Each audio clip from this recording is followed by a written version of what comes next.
Assalamualaikum guys, gimana kabarnya? Semoga kalian semua selalu diberi kesehatan.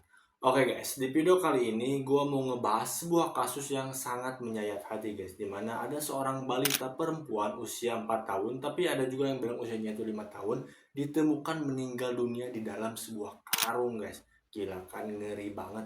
Dan ternyata pelakunya adalah tetangganya sendiri. Memang guys, yang namanya pembunuhan itu tidak akan jauh dari orang-orang sekitar atau orang yang kita kenal. Dan gue ngebahas kasus ini tanpa mengurangi rasa empati dan duka cita kepada korban. Namun, video ini sebagai pengingat kepada kita semua untuk selalu waspada dan lebih hati-hati dalam menjaga anak kita dari predator-predator anak guys. Seperti apa kronologinya, langsung aja akan kita bahas di kasus nyata Indonesia. Kejadian ini terjadi di Konawe Selatan, Sulawesi Tenggara guys, pada tanggal 11 September 2025 kemarin. Jadi ini tuh beritanya masih hangat guys, belum lama. Nah, pada tanggal segitu dilaporkan seorang anak balita perempuan berusia 4 tahun bernama Nisa dilaporkan menghilang guys. Dan terakhir kali dia itu sedang bermain di kebun tapi tak pernah pulang lagi ke rumahnya. Sontak keluarga langsung panik dong guys. Siapa yang nggak panik ya, namanya balita menghilang, pasti keluarga ya chaos lah gitu.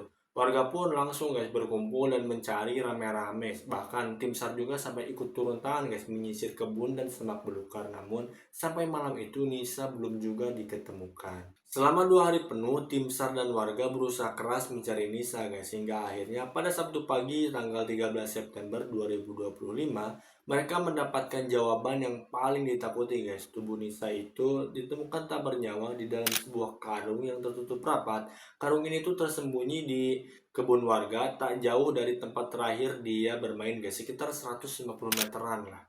Dan guys, ketika karung itu dibuka, wajah Nisa itu sudah pucat membiru guys. Sebuah pemandangan yang bikin bulu kuduk itu berdiri guys. Sebagian warga itu ada yang menangis, ada yang menjerit, bahkan sebagian lagi ada yang terdiam karena tak percaya ada pemandangan segila ini guys. Kemudian dengan cepat polisi pun langsung membawa jenazah Nisa ini ke Rumah Sakit Bayangkara Kendari guys untuk melakukan uji forensik, dan diketemukanlah bahwa ada unsur kekerasan dan juga pelecehan seksual guys. Bayangin, aduh, ngebayangin juga udah ngeri banget guys. Balita 4 tahun dibunuh, dilecehin, dan dimasukin ke dalam karung itu.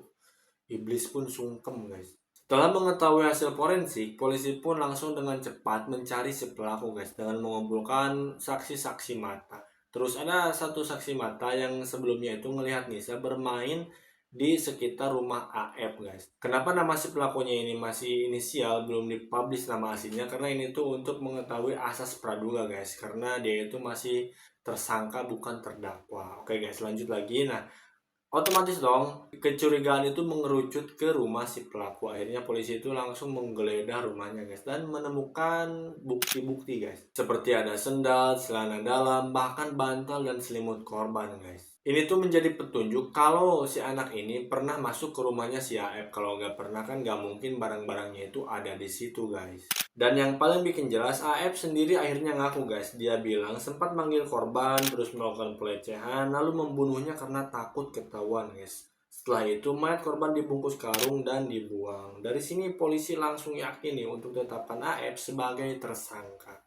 Sontak warga itu langsung kesulut guys emosinya, sampai-sampai warga itu mau membakar rumah si AF. Untungnya masih ditahan sama polisi guys. Bagusnya itu jangan bakar rumahnya tapi bakar orangnya guys. Akhirnya rumah si AF ini dibongkar oleh keluarganya karena takut banget dibakar oleh warga guys. Kita tunggu aja nanti hasil pengadilannya gimana. Semoga dia itu mendapatkan hukuman yang paling berat guys, karena jahatnya itu udah the next level banget gitu. Kasus ini tuh ngingetin guys ke kita bahwa kita itu harus berhati-hati dalam menjaga anak kita. Bahkan dari orang-orang sekitar yang menurut kita itu nggak mungkin dia itu bakal melakukan hal seperti itu. Jadi kalau kita melihat suatu tanda-tanda yang gak wajar atau yang mencurigakan, harus diwaspadai guys. Karena yang namanya kejahatan itu berasal dari yang namanya kesempatan.